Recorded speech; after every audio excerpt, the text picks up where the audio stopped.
তার মানে তার সন্তান এখনো জীবিত আছে।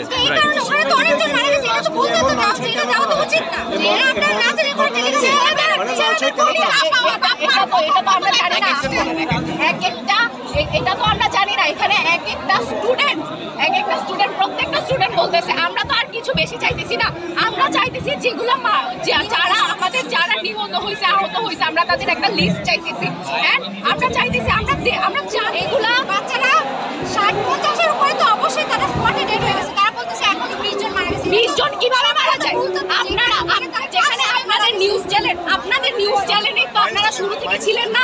আপনারা যেহেতু শুরু থেকে ছিলেন আপনারা সব দেখতে পাচ্ছেন কয়টা অ্যাম্বুলেন্স আসছে, কয়টা লাশ নিয়ে যাওয়া হয়েছে, আপনাদের সামনে কতগুলো লাশ নিয়ে যাওয়া হয়েছে। আপনারা কিভাবে বলেন 15-20 জন মারা গেছে? যেখানে 40% পুড়ে গেলে মানুষ মারা যায়, 40% পুড়ে গেলে ডাক্তাররা কোনো সিওরিটি দেয় না।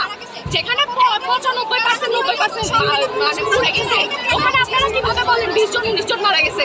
কিভাবে বলেন? একটা ক্লাসে 30 জন স্টুডেন্ট থাকে, একটা ক্লাসে 30 জন স্টুডেন্ট থাকে। এখানে আমাদের কাছে ছবি আছে, আপনারাই তো ছবি পাঠাইছেন না? আর স্যারের কাছে তো বেশি ছবি পাঠাইছেন। এইখানে আমাদের কাছে ছিল আমাদের সেভ করা যেটা হসপিটালে যাবে না তারা কি করছে? তারা এগুলো করবে, তারা ভিডিও করছে, লাইভ টেলি 160 আমাদের কাছে যে ডাটা আছে, আমাদের কাছে আছে 160 ভিডিওগুলো আমাদের কাছে সব ভিডিও আছে। আপনারা যখন নিজেরাই ভিডিও করে দেখাইতেছেন যে ক্লাসের মধ্যে একটা স্টুডেন্ট পুরো ছাই হয়ে গেছে, একটা ক্লাসে 30 জন আপনারা স্টুডেন্টের মতো স্টুডেন্ট পুরো ছাই হয়ে গেছে। আপনারা কিভাবে বলেন যে 20 জন মারা গেছে? 40 জন আপনারা জানি না। আপনারা 19-এর মধ্যে গেছে। আপনারা কিভাবে 19-এর মধ্যে যান? আপনারা কিভাবে মানুষকে সকালবেলা একটা আঙ্কেল আমার কাছে আয়সা বলে ভাই কয়জন মারা গেছে? খবরে দেখাইতেছে যে 19 জন। যারা সাধারণ জনগণ তারা 19 জন মারা গেছে।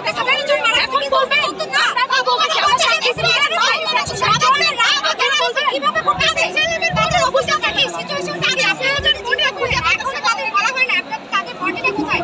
কারণ আমাদের 30 জনের বেশি 50 জন ওভারক্লাস ওখানে রেড হয়েছে। তাহলে কারা কোথায় আছে? কিভাবে আসতেছে? সারা রাত একটা মানুষও ঘুমাইতে পারে না। আমরা যেখানে আমাদের আম্মু ভাই বোন না আমরাও সারা রাত ঘুমাইতে পারি নাই। ওইসব মা বাবার কি হয়েছে যারা ভালো করে জানেও না আমার মেয়ে বাইচে আছে, আমার মেয়ে মহিলা আছে, আমার ছেলে বাইচে আছে, আমার ছেলের ডেড বডিটা এবার আমি পাবো কিনা, যারা এটাও জানে না তাদের মনের অবস্থা জানেন।